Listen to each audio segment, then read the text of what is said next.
Small. He's not romantic.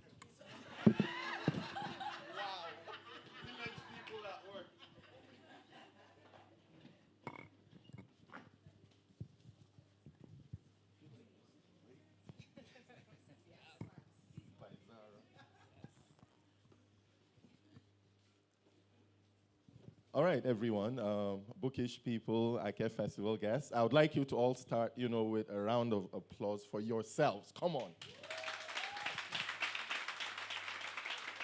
The greatest audience anywhere in the world is right here in this room. Now, this book chat is very special to me for a lot of reasons. As you all know, I'm probably Nnedi's biggest fan.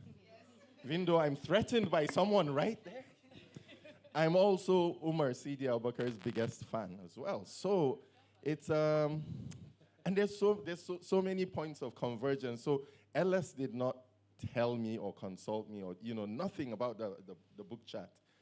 It just appeared. I just saw it. I was like, how did she, figure it out that this would be a great combination? But I mean, then it's Ellis. So I'm just going to dive into this. We have a lot to talk about.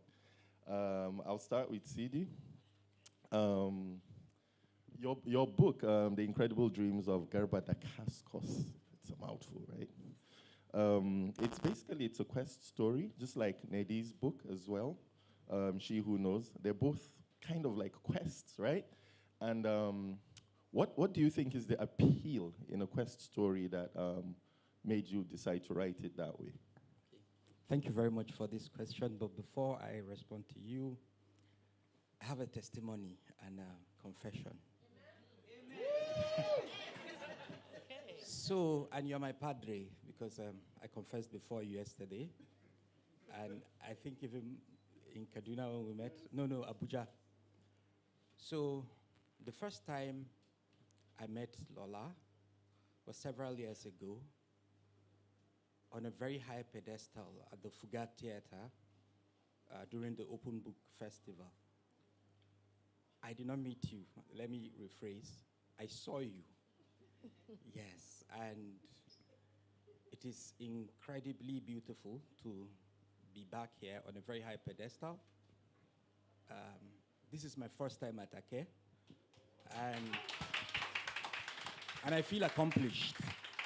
So there is a saying among aviators, but when they throw banters between pilots who fly the plane, the aircraft, and pilots who fly helicopters.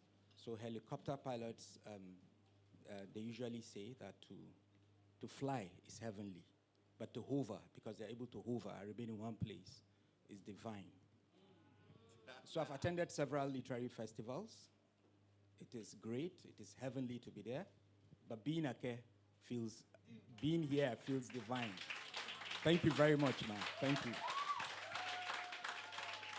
And now to my testimony. Yesterday So yesterday, I think Sani does not like my face. I raised my hand. I wanted to make a comment during Ainehi's panel, but he doesn't like my face, so I'm okay with that. So what I wanted to say is that, and this is for Ainehi, I don't know if you can remember, but in 2014, I think 16th of January or so, you published my poem, The Poet of Sand. And I want to say that before that time, I was a poet, yes, but I was faceless. You gave me a face. Wow. And I'm very, very proud to say that I'm a brittle paper poet. Yes. Yeah, so Ainehi gave me a face, and Dami Ajayi, with his Saraba magazine, gave me a body. Thank you, Jami. Thank you. So, that is it for the testimony and the confession. Thank you. Yeah. Padre, back to you now. So, it's a quest novel. I'm very happy you mentioned this, because sometimes when I interact with, when I get feedback from readers, they say, there is a very thin plot in the book, and that is because they are concentrating on the narrator, who is fixed in one place, right? But in the narrator's head, we are embarking on a journey. And the novel chronicles the journey of a book, a guide to the secrets of the alphabet, from medieval Baghdad to Sokoto, over time and space, over what? No, it's not a spoiler. So over about 1,000 years, right? And Sorry, IK guest will mob you if you spoil. okay. So one thing about, I equate quest to journeys. I'm very fascinated by journeys. Physical journeys we take, we embark to explore the interior of our own souls. Journeys we embark to interact with the universe and connect with the universe. What is fascinating about journeys is the discovery, because sometimes you know the point of origin, and you also have an inkling of your intended destination, but the in-between is what is fascinating. This is something very similar to what Ben Okri said about a story. He said, a story is not the beginning, the middle, and an end.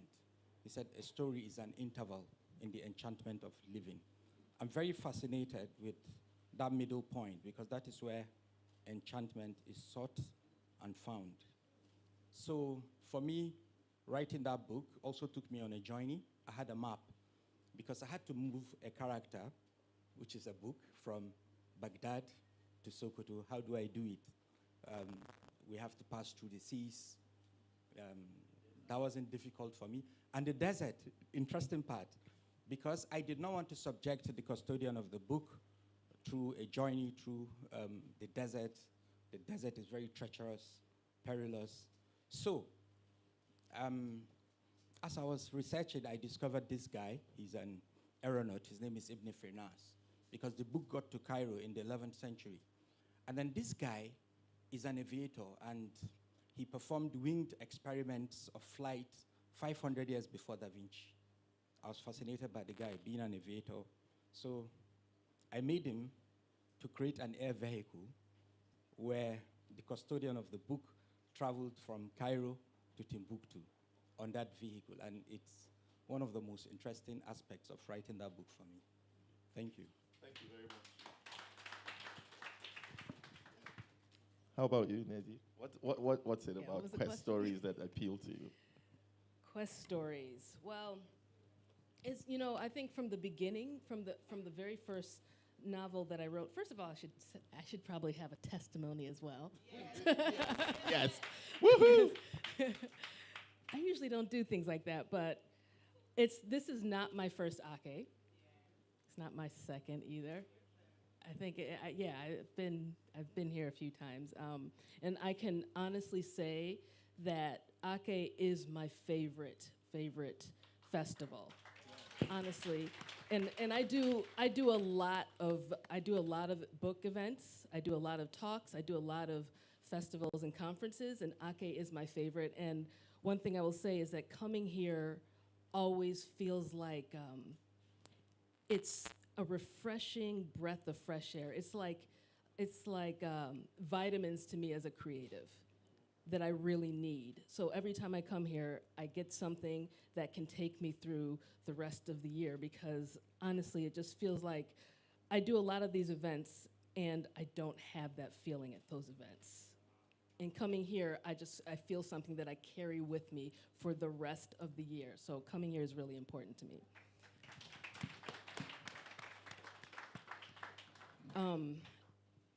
Hero's journey, right? Or journey. Yeah, see, I hear it as hero's quest, hero's journey.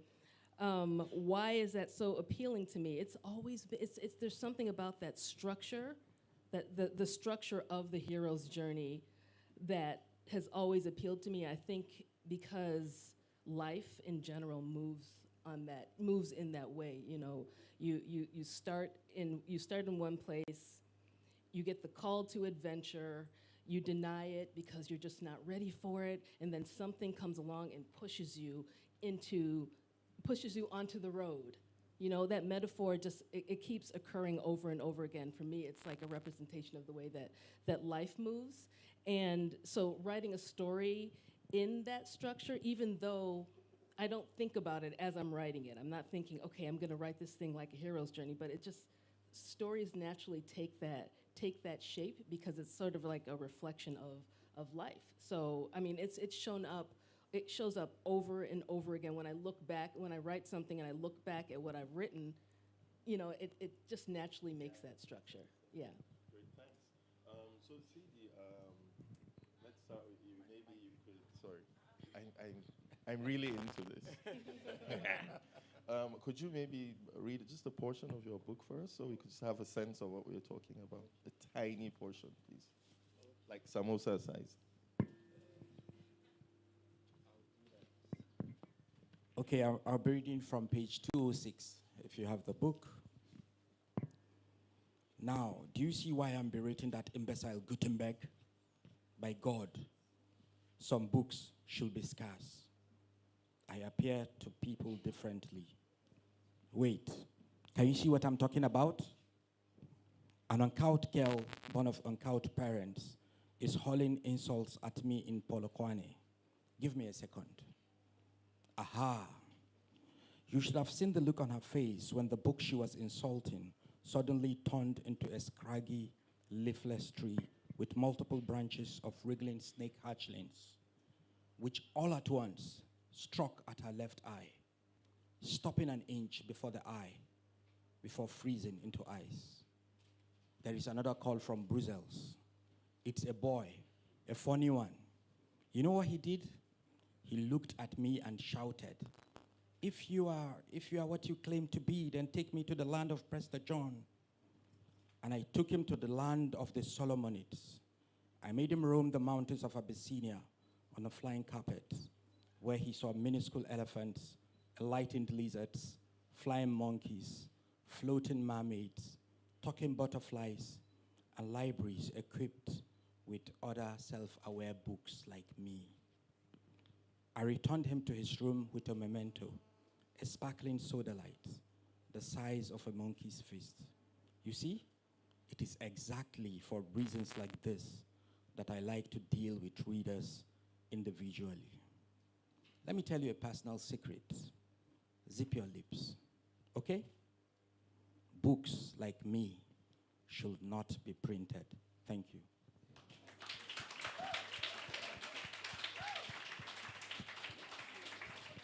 Thank you very much. Nnedi, would you like to share a portion? Spring roll sized. God. Okay. I'm just gonna. Okay. All right. All right. Okay. So this is from She Who Knows, and I'm just gonna jump in this because I can't explain. Stuff is happening. 30. I don't know how long I should read. Okay. Yeah. I was wrapping my face with my weather-treated veil around my head when I saw the witch. I gasped, pulling Abdul's reins. I don't know how it took me that long to see it because it was so close. My father must have seen it a while ago because he said, "It will not bother us as long as we don't bother it." He looked back at me. "Come on, daughter, leave her be." It spiraled high into the sky, over a quarter of a mile up, softly twisting in swirling dust and sand like water. It didn't sound like roaring the way I always imagined a witch would sound up close like this. It sounded like someone's mother telling me to be quiet and listen.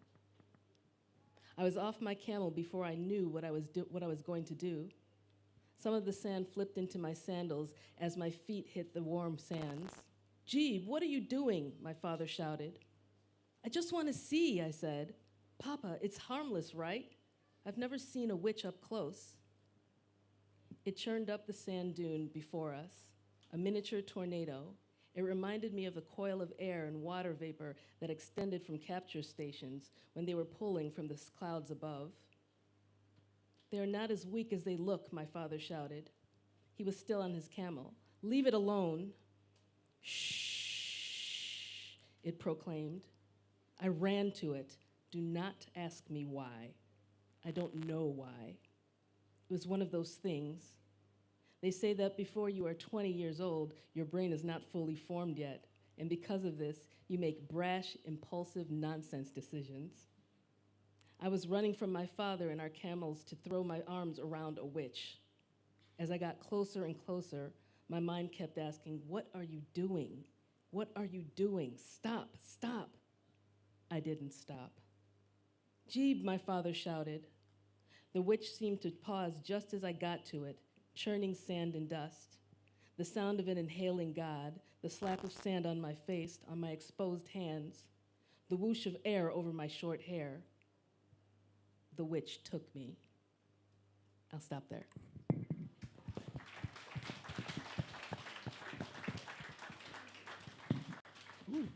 Thank you, Nnedi. So, my question to you, Nnedi, is we all know that Najeeba, the main character here, we all know her very dark future in Who Fears Death, right? But she's not particularly having a party in this particular book either, right? So, as a writer now, what is it that you think about maybe torturing lead characters as a suffering lead character? Like, make a truly great lead character? Yeah. Okay, yeah, so I guess I gotta explain myself.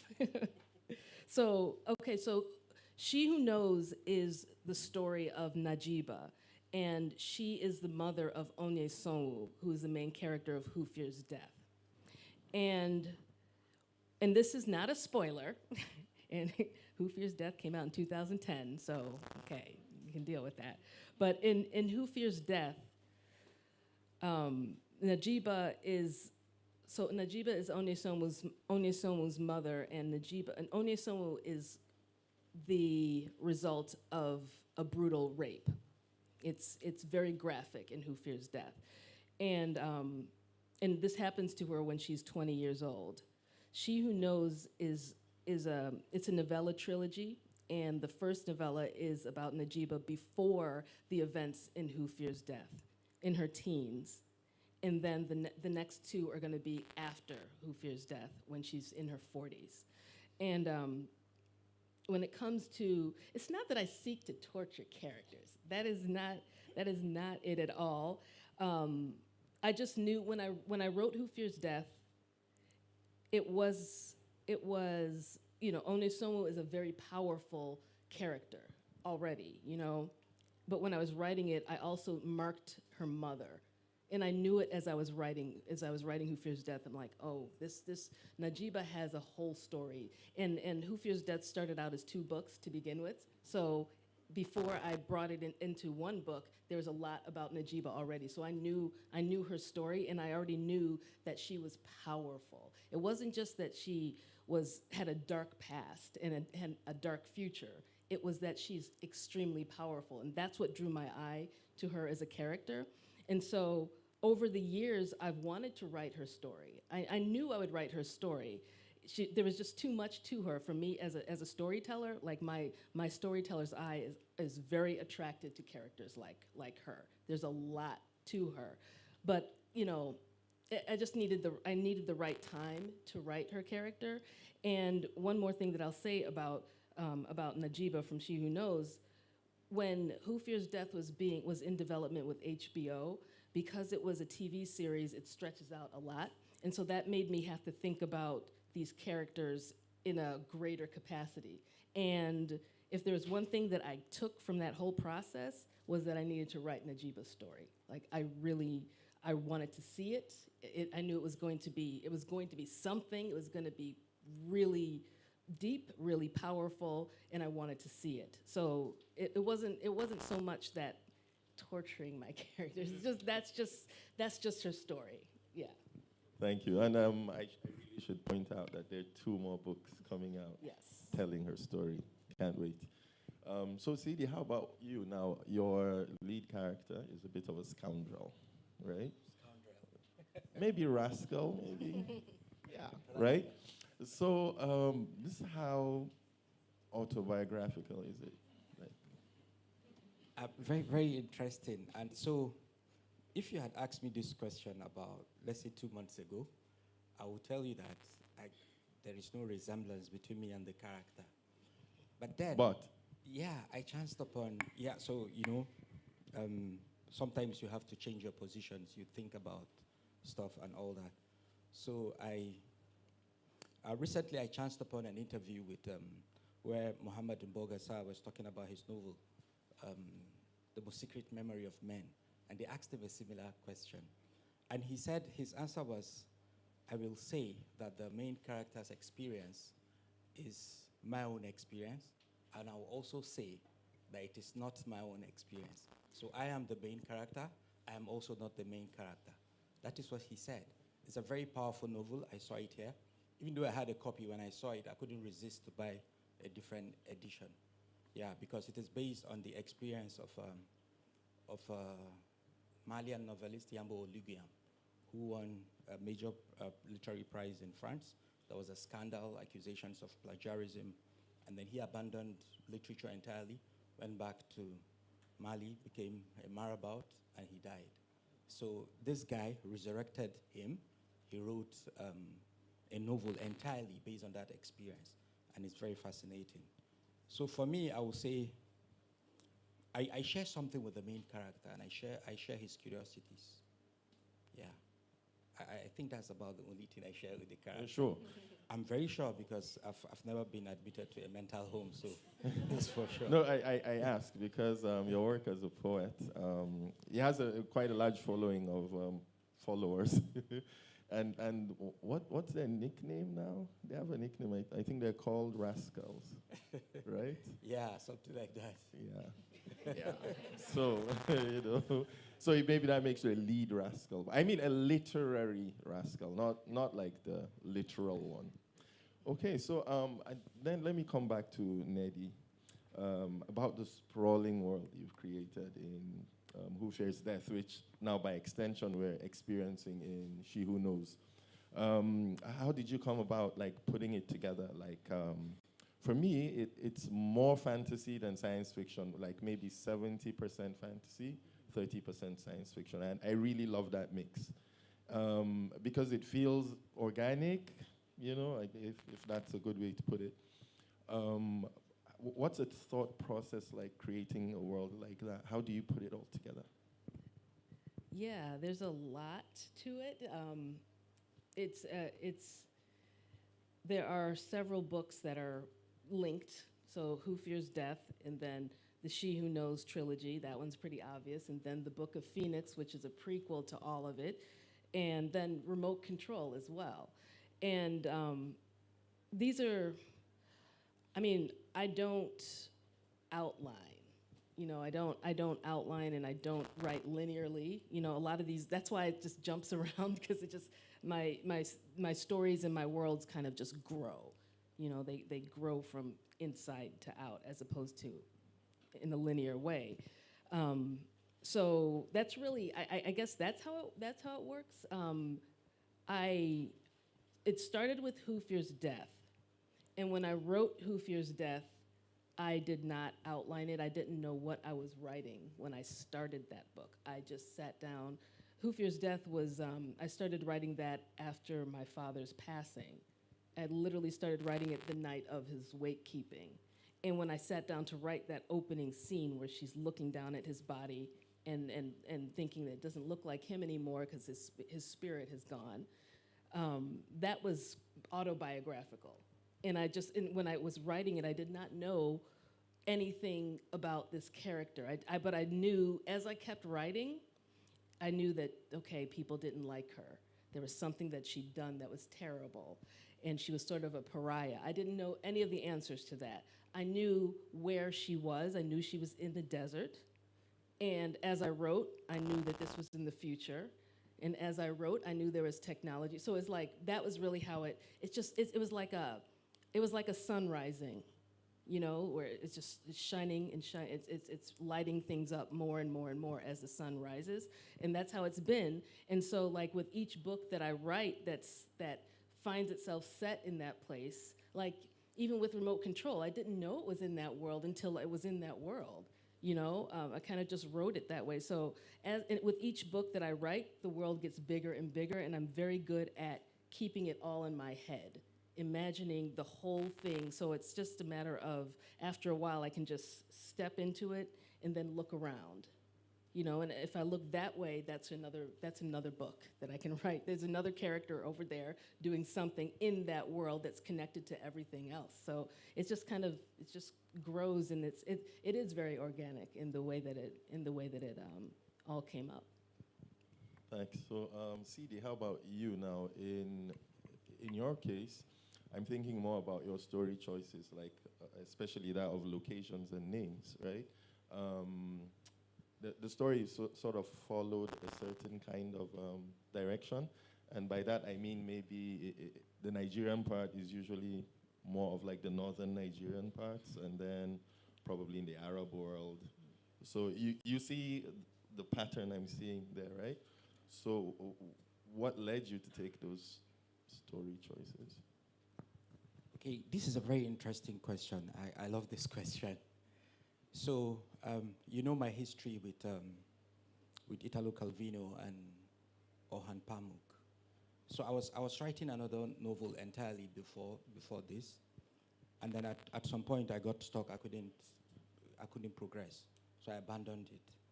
Then some of my friends introduced me to Calvino, and they said, "You like reading? I'm going to introduce you to a strange writer." I acknowledged them in the book, Stefania Krida and Atari Afi. They said, "We'll introduce you to Calvino. He's a strange writer." And it was difficult for me to access Calvino. I made 3 attempts. And then after that, I was not the same, because he changed my whole perception about literature, about writing, about the novel. And I became fascinated with metafiction, particularly. And so I was thinking of what to do. And then Calvino, and you know this as well, led me back to his precursors like Borges. And from Borges, after reading Borges, I also began to read other writers who were inspired by Borges. And Borges led me back to Umberto Eco, Orhan Pamuk. So the magic happened after I read Pamuk. I read My Name is Red. In fact, I read the whole of his Uva. And then it struck me that I have this material that I can use, because Pamuk wrote about Istanbul during the Ottoman time. He wrote about miniaturist artists during the Ottoman Caliphate and all that. And it was very fascinating. A history that is so rich, very rich stories, but they are not known. So I sat back. I said, I know this. I have a similar material. I'm from Sokoto. I know there is very rich literary material in the Ajami tradition, which you know very well. And I felt I can do this. But there's something Pamuk said. He said he could not use that material because he had written other books before in the traditional sense. But he said he was in the US, I think, for something. And that was when he encountered Borges and Calvino. So when he came back to Istanbul, he said he approached his own writing using a Borgesian and Calvinoist lens. And that was when he was able to use that material. And I think that was what I attempted to do. Thank you. Thanks. You know, there's some shafak somewhere, right? Yeah, but not really. Okay. Elif. So now back to Nnedi. So still on Najeeba, right? She's got a bit of a lion in her, right? Yes. Spirit of a lion, yeah. That's one of the favorite aspects of hers, you know, that I have in the book. So how much of Nnedi is in Najeeba? Oh boy. I like to hide. I like to hide. Some lions do that. Yeah, okay. It's funny, I haven't thought about this at all.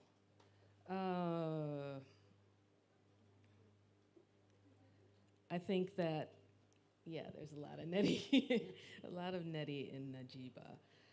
She's, yeah. There's a lot. She's very confident from the beginning. From the beginning of this is not This is not a story where she needs to find her voice. It's not a story where she needs to find her confidence. It's not a story where she's insecure at first and then needs to find that. She's strong from the beginning. She's strong from the beginning, and I definitely think she gets that from me. And she's very sure of what she is.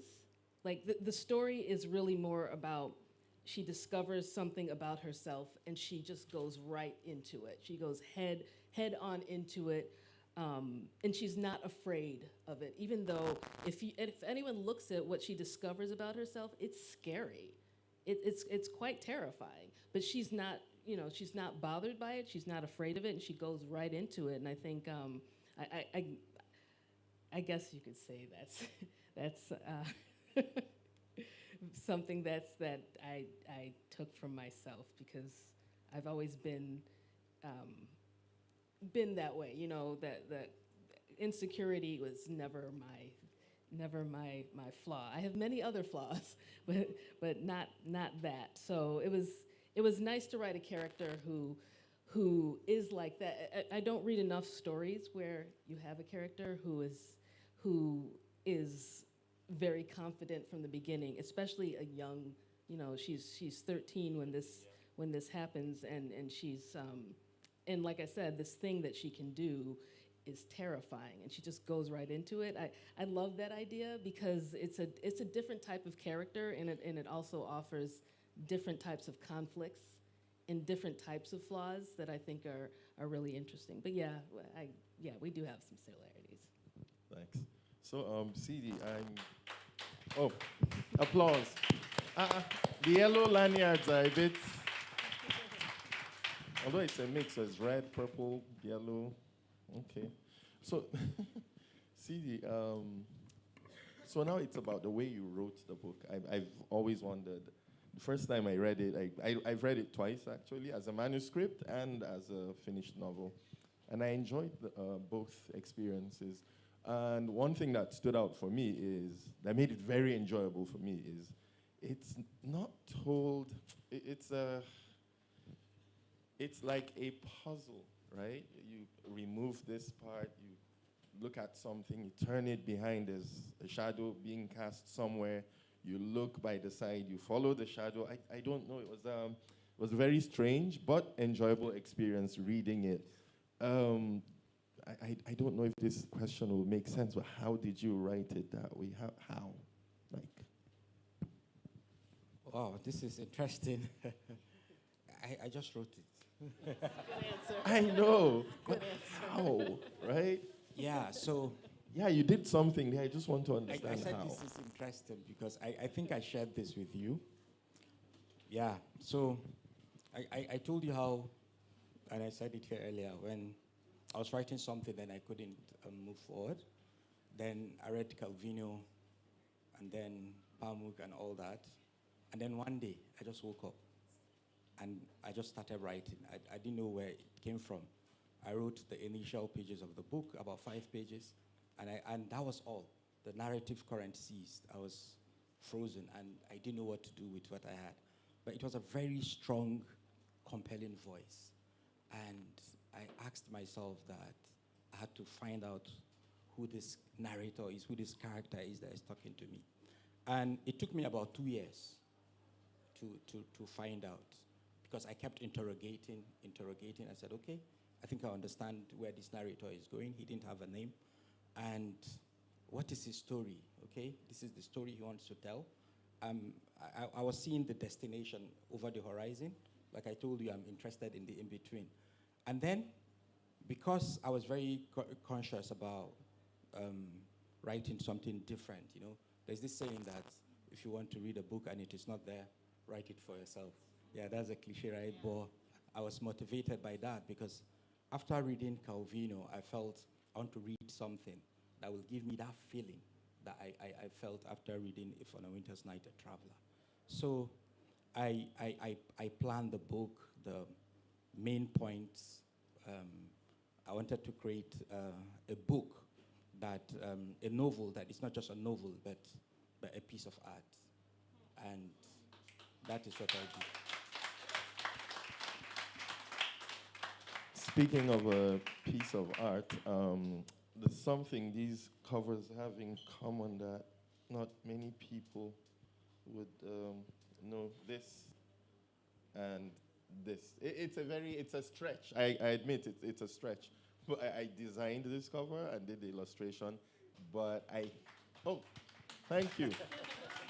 Right? I'm very proud of it. Yeah. And then I helped choose the final cover for this one.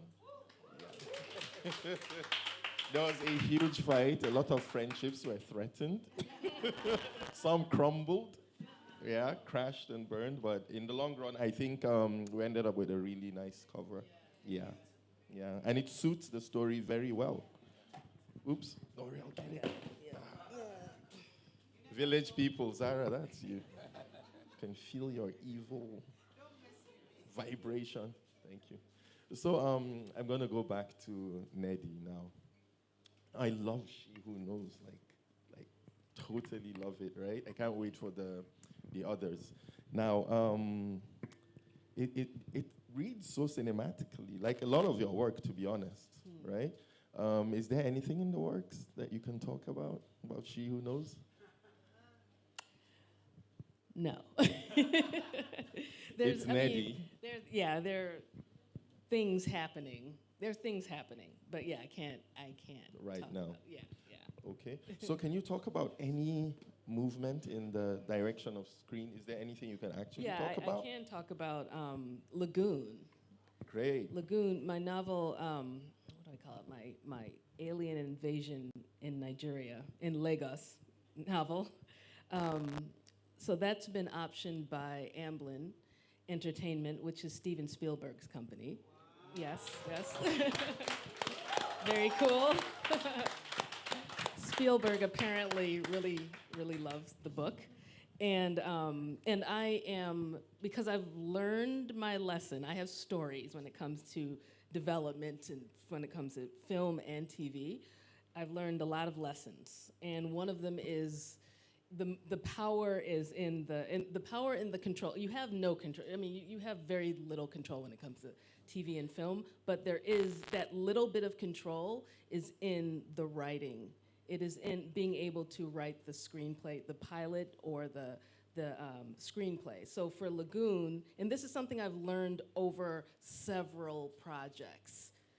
I found that what I learned was that if I were not in that driver's seat as the writer of the thing, bad things will happen in terms of the development. Like there's a lot of subtext to bad things will happen. Bad things will happen. I have to be there. I can't just be consulting. I have to be the one adapting it. And over time, I learned, I did not know how to write a screenplay. I learned on the fly how to write screenplays. And the way that I learned is by writing them over and over again. Of course, reading them, but writing them over and over again. And I've co-written screenplays, I've co-written pilots, so I've learned from the writer that I work with. Like there was one for Binti, I worked with a writer who worked on Watchmen. She was at one point working on Blade. She was the writer who was working on the Blade movie, and so she has a lot of experience. That's just some of what she's done. Brilliant. Yeah, and so she had all this experience. So working with her, I learned a lot on the fly from working with her. But I know that it's really important to be in that writer's position. So for the Amblin, for Lagoon, the Amblin adaptation, I'm writing that screenplay, and so that has been really wonderful because I've had a lot of control in how they adapted that thing. And if they had gotten anyone else to do it, no, it would have been a problem. But yeah. So, CD, there's no way I'm not going to talk about your poetry, which at a point you were most famous for, right? You've written 2 collections. There's Poet of Dust. No, before that there was, you see, that's the reissuing thing. It's causing some confusion, a disturbance in the force. First it was Poet of Dust. No. Yes. right? Then, like art rascals scattering butterflies about in the bush. So I knew there would be a fan attic to correct me. Thank you. I mean that nicely, right? So, how much of your poetry has made it into your prose, or how much of your prose has made it into your poetry? I do see similarities. I see, or maybe am I just imagining things? Wow, this is very interesting. So this is what I feel, right? Ben Okri is a poet, right? Yes. But I think You see? yeah. So you see, so I feel that you don't have to write poetry for you to be a poet. I feel poetry is All right. a way of seeing, a way of engaging with the world, with your own self. Yeah. So there are many, a lot of art mediums require that poetic outlook for you to be able to navigate safely and creatively.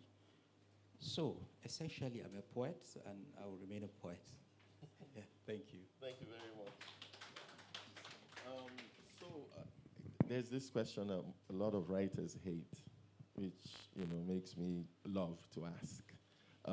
I think Nnedi would be spared here because we know the next coming books they've been announced and all that, right?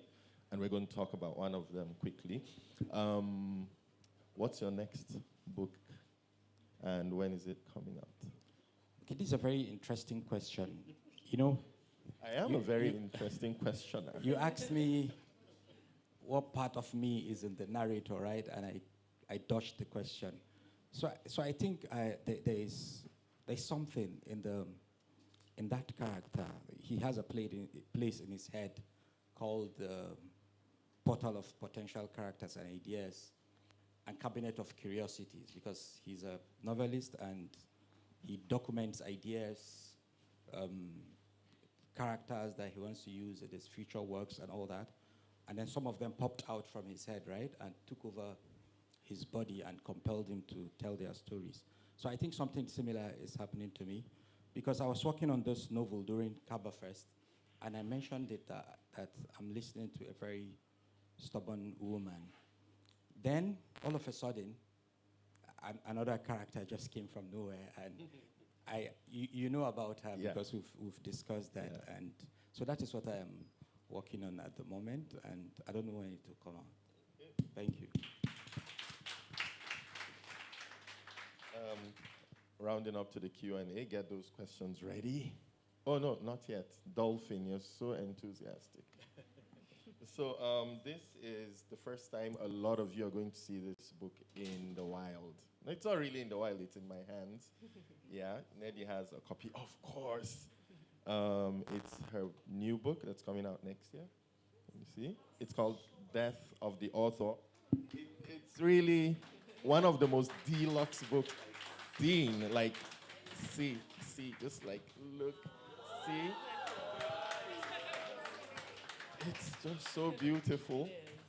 I'm reading it currently. Sorry, mere mortals, right?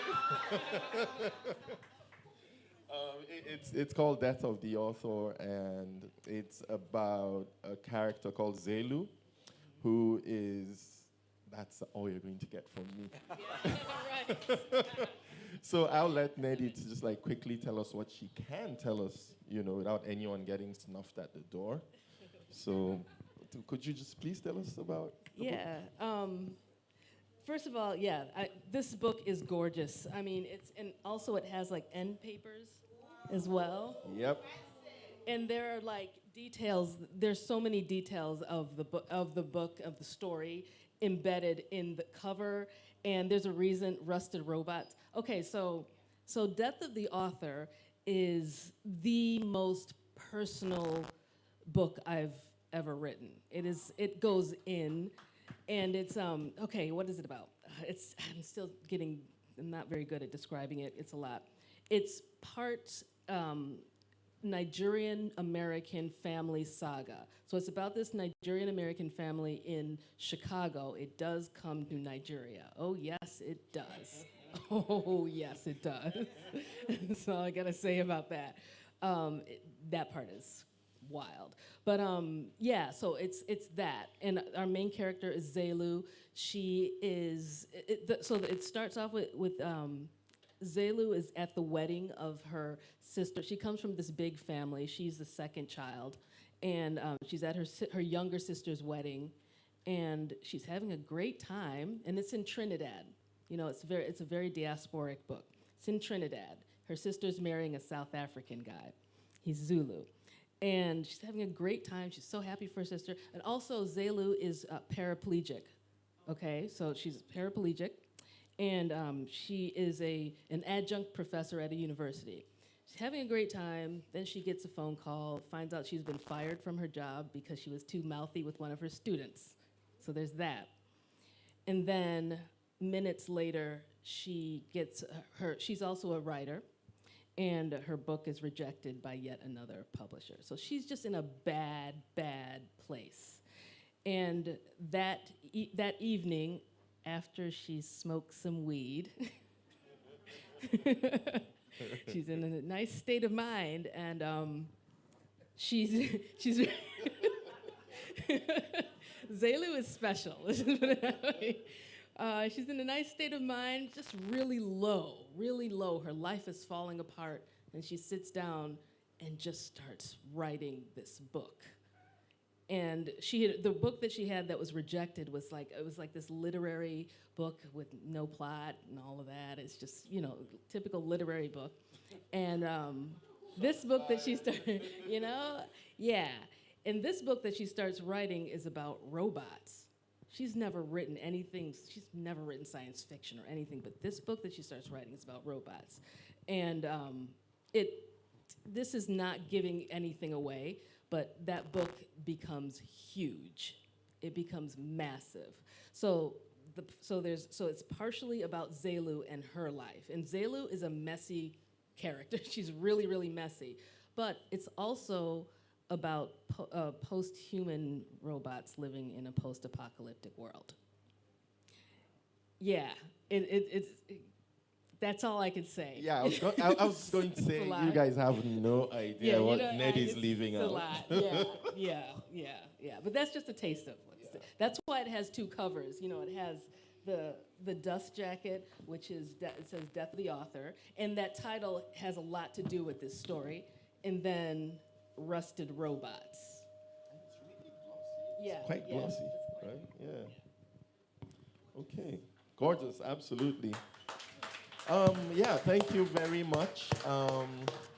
I am going to go left field, literally, for picking the questions. We have very little time for questions, so I'm going to be very picky. People who have in the past asked a lot of questions will be overlooked. Self-professed Nnedi Okorafor's biggest fan, which we all know I am, but let's give it up for her. Hi. So my question is going to be referring to Who Fears Death, because that was the first book of yours I read, and I remember raving about it on Twitter, because it was the first time I read African fantasy, and I just loved it. So the part that got me was the sci-fi bit, because I haven't seen African sci-fi as much as you write it. And I noticed that your system in the sci-fi is based on the Insibidi system. So that book, it made me go on a very deep dive into, because I didn't know about Insibidi before reading your book. So my question is, like, your books, they span different cultures within Africa, but at the base, they're mostly Igbo. Yeah. I don't know how many people notice this. They are heavily Igbo, but so you could have, like in Binti, the girl is from, I forgot the tribe with the hair. Himba, but yeah, the Himba tribe, but the base is very Igbo. and you are very proud of your Igbo heritage. And do you try your best to explain to people? Because I noticed that readers, well, some readers don't like to do their research, and your books are heavily researched. So if you're just going into it for the first time, you have to do some research on some of the words that and things that you have never known. So do you encourage people towards researching like the maybe different characters in your books? Yeah, that's a great question. I do. I definitely I would prefer that my readers kind of dig into what and understand that there's a lot going on in the pages. But I also understand that some readers just want to sit and read a book and just consume it, and that's okay as well, you know. But I know from my own personal preferences that that you dig in and understand that the various layers, that there's a lot more here than you would think if you just look at it on the surface. And yeah, that's a good catch, that the Igbo-ness of it all. That is very true. Like Who Fears Death is it takes from a lot of different African cultures, but yeah, at the base of it, it is Igbo. And same for, even in Binti, it is there. That's just me. It's fine. It is what it is. Yeah, yeah. But I do encourage that looking underneath things and see, because there's more story. There's more story in all of those elements that if you don't know something and you go and dig into it and see more, there's more story there. And I tend to just naturally do that, but it's okay to just read it and enjoy it as well. So there's so many hands, like really cool people. No, you're not going to ask. You're in front. Okay, so I'm going to do gender imbalance small, right? So you should ask. Yeah, I know I kind of said no. Yeah, earlier, got a little scared there, can't lie. Okay, so I'll just be quick because time. and other people. Yes, other people. So, Nnedi, you've done a lot in terms of sci-fi. Oh no, question. We all know that on our Nnedi, what is Wikipedia your page. creative process? I am an African speculative writer. What's your creative process? How do you churn out so many books so fast? How do you get these big concept ideas and manage to somehow bring them into the African continent, not just in Nigeria, but spanning the diaspora and the continent, many locations, many settings? Just tell me your secrets. That's a lot. Secret. Okay. First of all, churn out. Yeah. I'm not That's churning like it out. Exactly. A lot of the, I can say that I am prolific. I love writing. I love storytelling. I have a lot of stories to tell, and I don't experience writer's block. Writer's block does not exist to me. Like, it doesn't exist, literally. And honestly, the more you believe writer's block exists, the more it will exist. I don't believe it exists. And I also don't write linearly either, so I don't have this, I don't know what happens next. That's not a problem. I just jump around and write what I do know, so there's that. How do I don't, honestly, when it comes to all this, I have like 3 books coming out next year. I don't know how that happened. I don't know how it happened. I have a graphic novel. I have called The Space Cat. I have Death of the Author, and then the part 2 of She Who Knows. I wrote She Who Knows, this first one, Fire Spitter. I wrote that when I was writing Death of the Author. Like, I got, it's the first time it ever happened where a long form idea came to me while I was writing a long form thing. It's never happened. I usually work on one thing at a time. Focus, focus, focus, and finish. That's how I am able to complete so many. I focus and I finish, and I don't let anything else distract me. But this one time, I'm writing Death of the Author. I was 3/4 done, and then She Who Knows came into my head. And I was like, oh no, this is terrible. But, I kind of I just kept going with it. So I was like, okay, put Death of the Author aside for a little bit, and I wrote She Who Knows. I wrote it, and then continued with Death of the Author. So like that, I was a semi-pro tennis player and a track star. So I was an athlete, and I am an athlete. So a lot of my drive comes from athletics, and a lot of my discipline comes from athletics as well. I don't get distracted by things. When I start something, I always finish it, and when I start something, I move, I write it. I don't put it over there to go do something else or whatever. I finish that thing, and my first drafts are always a mess. They're like a complete and full of typos. So many typos that Microsoft Word is like, oh, I can't handle it, and it just stops. And that's fine. That's fine. It does not bother me. It doesn't bother me that there are all these inconsistencies or whatever. That's the first draft, and I get it out. And once it's out of my head, then I sit back and then I edit and edit and edit. And I will edit that thing at least 50 times. I mean, the whole thing, beginning to the end. It's like, it's work, but it's not work where it's a horrible thing. I enjoy it. I enjoy the work of it. You know, so I guess that's how I churn so many things out. Thank you very much, Nnedi. Yeah. So someone else who, was holding up a play card. So could you please ask your question? Okay, my question is for Umar. In your book, you suggested creative ways to accost an author to ask them a question. So, excuse me, sir, why did you write that book? Then secondly, who is the main protagonist? Is it Garba, or is it A Guide to the Secret of Alphabet? Because at some point, we weren't following the story of Garba, we were following the story of the book that Garba was writing. Interesting question. Clap for I didn't get the first question. What did she say? Excuse me, sir. It was in your book. You said, excuse me, sir, why did you write this book? So I'm asking you, excuse me, sir, why did you write it? Thank you very much. Very interesting question. Wow. And so, when I came here, I think I came here on Saturday, right? I met her at the reception. She was holding the book and she said, we are waiting for you.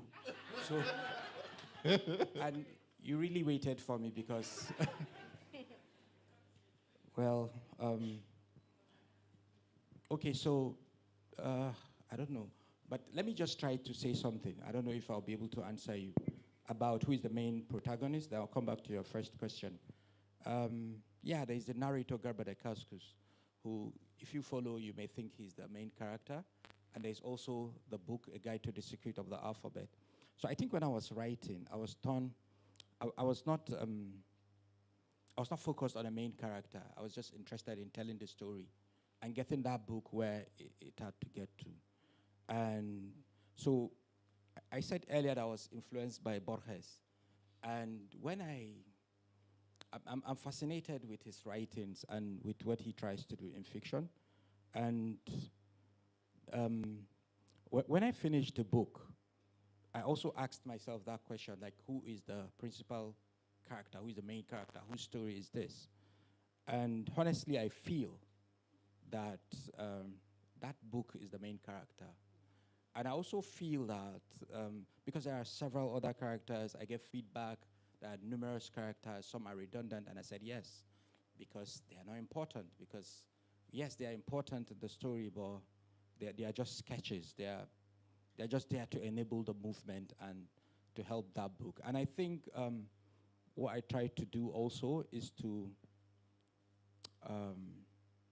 bring out the importance of the book. To bring about, to talk about or pay tribute to the book. Because most often than not, we emphasize people, we emphasize place, but what about book? That's why it's a meta fiction. And as I said somewhere, I wanted to write a novel where a book will be the center of that novel. I love books. We all do. So this is a tribute to books and to the alphabets. One last question, super quick answer as well. Whoa, Ask. First of all, good afternoon, everyone. Thank you, Nnedi, for your response on focus and discipline. It's very timely.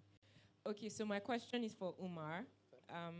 It's a bit off tangent, but I'm curious to know what you think the role of creativity is in the Nigerian military, and what gaps you have identified that you think that festivals like this and publishers and all of the people in the creative industry can fill. Well, good question. Very interesting. Okay, thank you very much. So, because the military is a very closed system, there is a tendency for us to not understand some things because, of course, we are not seeing them. But I was telling someone earlier today that there are many writers in the military. There are the great Mamman Vasa was a poet. There is Tomkat Bali. There is General Hassan Lai, which you know all of them. Absolutely. And Mohammed Marwa. Yes, Marwa and there's Hita, Lieutenant Hita. She just There published. are many. Yes. But in military science itself, the act of conducting campaigns, I know Abdulkareem knows this more than me. Conducting warfare is a creative act because there is what they call operational art, and it's all about how you plan, how you orchestrate, and how you conduct your campaigns. So essentially, a commander in a campaign has to be an operational artist. So you have to think creatively. There is so much creativity in it, otherwise you will not succeed. Your mission will fail. So I think that's very important, and there are avenues where people engage creatively in the military because the system of education is such that you're given a problem, there is no solution, there is no template, and you have to think. So you see that my approach will be different from Abdulkareem's approach, and those individual creative and artistic inclinations come in. So over time, you learn to become creative and to think creatively and critically. Thank you. Thank you very much. And with this, we are going to, just before we close this, LS, Lola Shoning, to all of you, is going to give out some of Nnedi's incredible books to some lucky fans, starting with the biggest one.